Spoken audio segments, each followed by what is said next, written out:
So when I think about stories, one of my favorite tales is the myth of Odysseus. And Odysseus was the Greek hero from the Iliad as well as the Odyssey. And if we go back and look at his story, his journey is a decade-long trip from the shores of Troy back home. So everything we read about in the Odyssey is a journey home. And sometimes that's kind of what life is like for us. It is a journey that takes us home, but then another journey begins at home. And for me, I've had plenty of journeys at home. I left my house back in 2010 when I graduated from high school. And then like the introduction said, I went on to go to UNC Chapel Hill. My goal was to become a dentist because people's teeth are a lot easier to work with than the rest of their bodies. But I also like service and healthcare. And as a freshman, I was like, okay, cool. Become a dentist. That's real easy. I should just major in something that's really relevant to the field, which is why dental hygiene became the picture.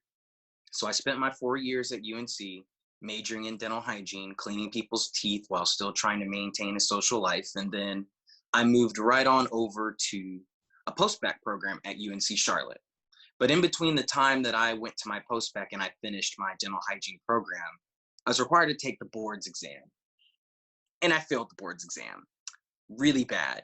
There was tears. There was an uncle who got to wake up at like 6 o'clock in the morning. It was just an overall unfun experience. So I put it behind me and was like, okay, well, dentistry is the main goal that I'm looking forward to. When I started my post-bac program, I was in Charlotte living by myself.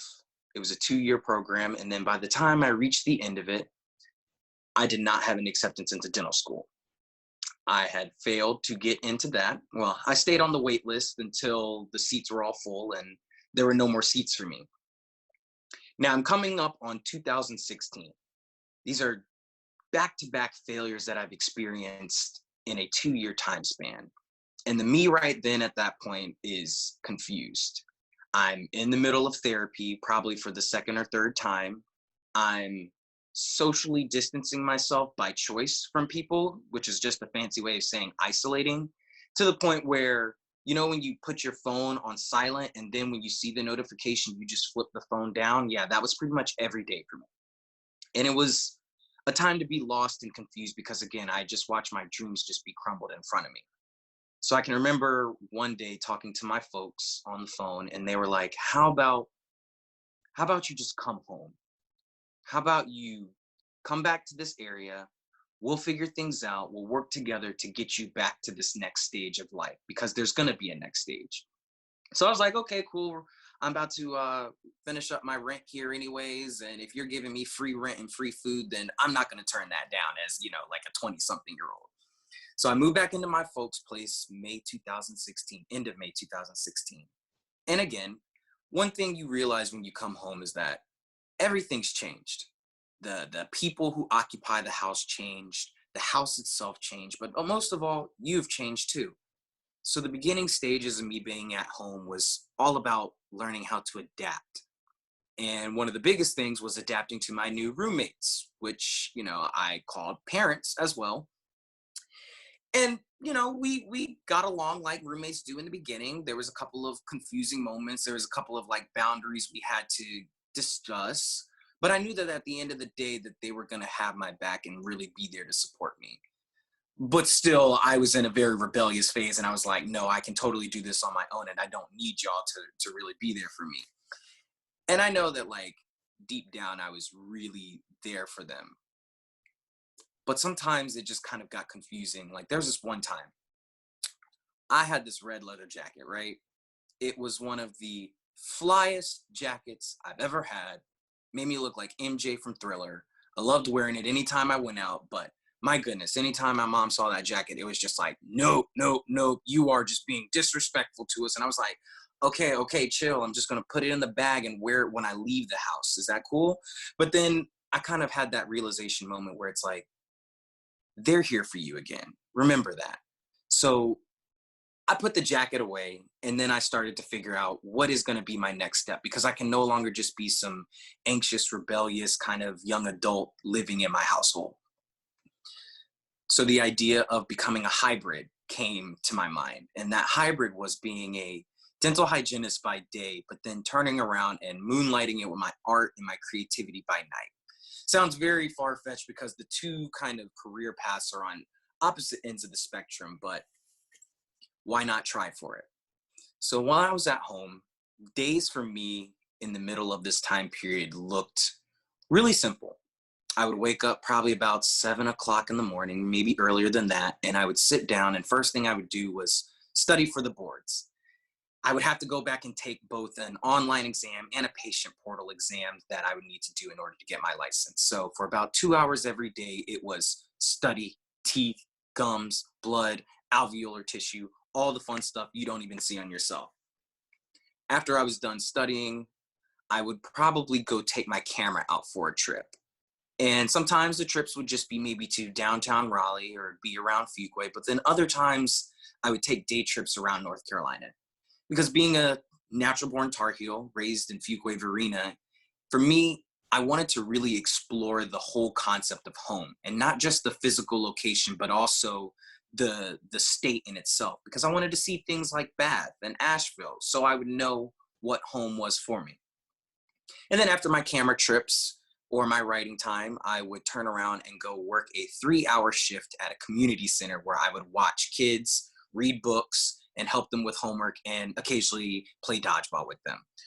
Real simple life, but it got me connected with the things that were really going to benefit me in the future, namely getting back to those boards, as well as developing my voice, not only in terms of poetry, but in the artistry field, as well as just becoming a figure within the community. I stuck at that for about a year long process, because 14 months after I moved in, it was time to take my boards, and I passed them. I had to fly to New Jersey to take the patient exam, which was an experience in its own, another story for another day, but it opened my eyes to realize that there's so much that I have to do, but the preparation that I did before it really kept me in the game. And then at the same time that I'm getting my license for my dental hygiene, I'm now getting a chance and the opportunity to take my words and my poetry to places like Washington State and California and St. Louis, things that I never thought that words would be able to take me to. And again, this is all coming from those days that I spent at home, days that I spent locked inside one room, just staring at a screen until, the blue in your eyes starts going to different colors. And at one point I realized that I had accomplished the things that I needed to do. And it was a very strange feeling, because you kind of get this empty feeling like, what's next? What's next? A conversation with my parents, AKA the roommates again. Cause I get it. Like, I'm here taking up your space, your time. You want your own home. I want my own space too. So let's compensate.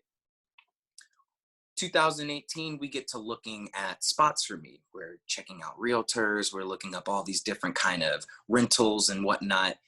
And through the church grapevine, one of my mom's friends says that her son is looking for a roommate living in Raleigh and is looking to stay in a house for a time.